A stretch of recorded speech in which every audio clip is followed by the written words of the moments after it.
Hey guys, so I've had this shirt since Christmas.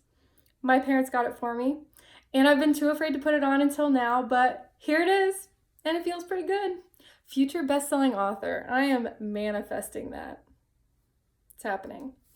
So I wanted to talk to you guys today about my journey as an author who doesn't even have a published book yet, but I am calling myself an author. I'm owning the title because it's happening. So anyway, I'm publishing a book this summer, but I'm going to talk to you guys about kind of how that has come into my life. I have dreamed of being an author for 8+ years now. It's just always something that I thought would be so amazing. It's just always been a dream of mine. So I wrote my first book. I'm 28 years old now. I wrote my first book when I was in college, and it was a dystopian novel. At the time that I wrote it, I was convinced that it was the bee's knees. It was the best thing the world has ever seen. It was the next Hunger Games, the next Divergent.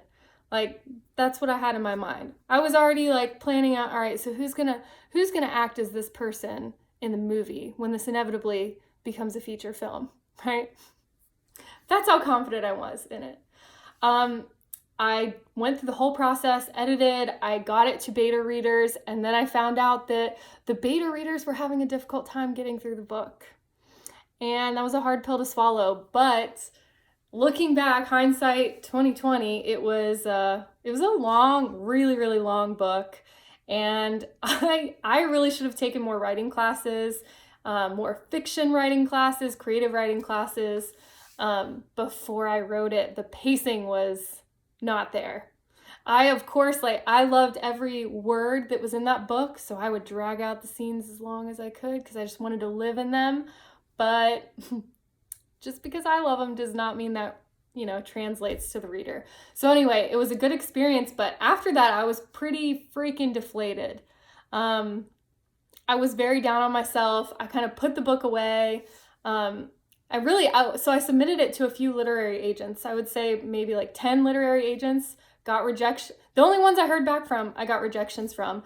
And then I was seeing on people's websites that they said, like, literally, don't send us dystopian fiction, because it was just like, it was a craze at that time. It was very popular. So anyway, in my head, I think I literally probably saw that on one website, I'll be honest. And I came home and told Corey, this is after the beta readers couldn't get through it. I was just like, you know what? Like, they don't accept dystopian fiction anymore. Like, publishers just don't accept it. So I'm just not even going to do it. And he kind of pushed me. He was like, are you sure? Like, you should be doing this. It's been your dream. And then he kind of let it go, and I let it go. And I was so thankful because I honestly was a little embarrassed about like that whole journey. I was embarrassed. But the dream didn't die. And it was about 2 years ago when I was 26 where I finally decided that I want to take a stab at writing a book again. But this time I'm going to write a business, more business tactical book, self-help type book. And so I wrote the outline then, 2 years ago, and I wrote maybe 1 or 2 chapters, and then I pushed it off for a long, long, long time. It actually might have been over 2 years now that I think about it. But so I pushed it off for a really long time. And then in 2018, I decided I'm getting serious about it. I think this change, I really cut back on drinking alcohol at this time, and that just spiraled so many other changes in my life, but one of which was I finally got the motivation to start writing again.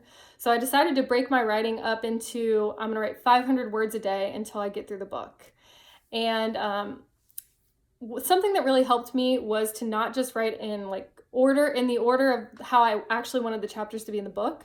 I actually just had the title of every chapter, what the subject was going to be, and then I wrote about whatever I was really feeling into that day.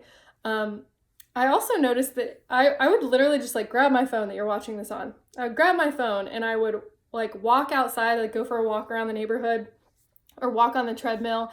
And when my blood was flowing, the words seemed to flow. So that really, really helped me. And then I also listened to a podcast called Please Finish Your Book. Among other, there's also a really good one, I think called the War of Art or the War on Art by Steven Pressfield, I want to say. I could be totally butchering that. So if anybody's interested, I'll look that up and tell you later. But those two things gave me that final motivation to just kick it into gear, get it done. And then I edited it for a month, maybe. And then I sent it to one of my employees who's no longer with us, but she's amazing. She's was our content manager, and had her edit the book a couple times. Boy, was that fun. Boy, was that fun when I got back that first round of comments from her, which honestly was exactly what I needed to hear. But there were certain points where she was like, hey, this seems a little condescending. Like this part was really hard to read. And honestly, I was going back and reading through it, and she was totally right.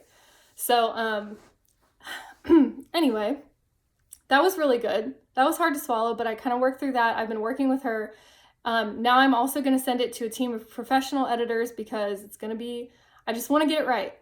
But also maybe that's me delaying the process because I'm nervous about it. I don't know. But I do think it's important to have a second round of editors look at it, because her and I have been through it so many times that we're not catching every little mistake.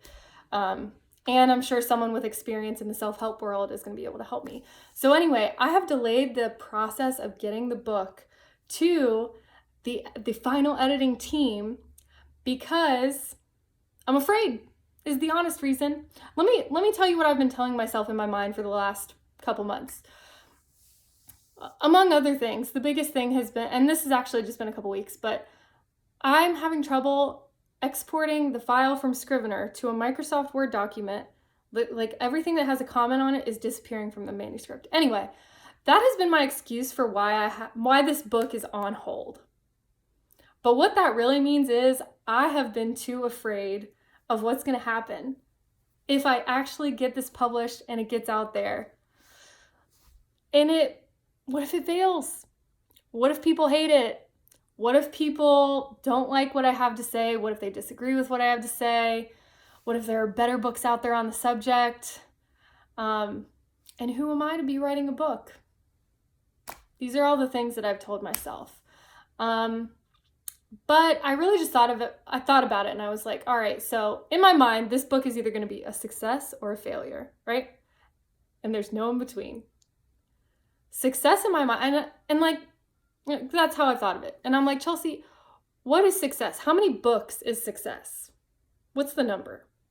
Because it's just an arbitrary number, right? And I still haven't thought of one to this day. I'm like, is it hitting the New York Times bestseller list? Is that the only thing that we're gonna let happen that I'll actually like be proud of the book? Like, does that have to happen for me to be proud? No.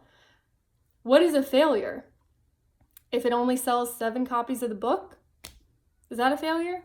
Like, no, honestly, what I see as the failure, what I'm really afraid of, is people asking me how the book is going and then me having to say, it's only sold 7 copies. That's what makes me nervous. Or people not liking it and telling me my book sucks, leaving bad reviews, all that stuff. That's what is failure to me. But then I really thought about it, and I'm like, you know what? The ultimate failure here is me having a book in me and me not giving it to the world. That's the ultimate failure. And something that my mentor told me is, you are always going to have haters. If you don't have haters, you're not playing big enough. And he said, I don't know if you can hear my dogs barking, but he said,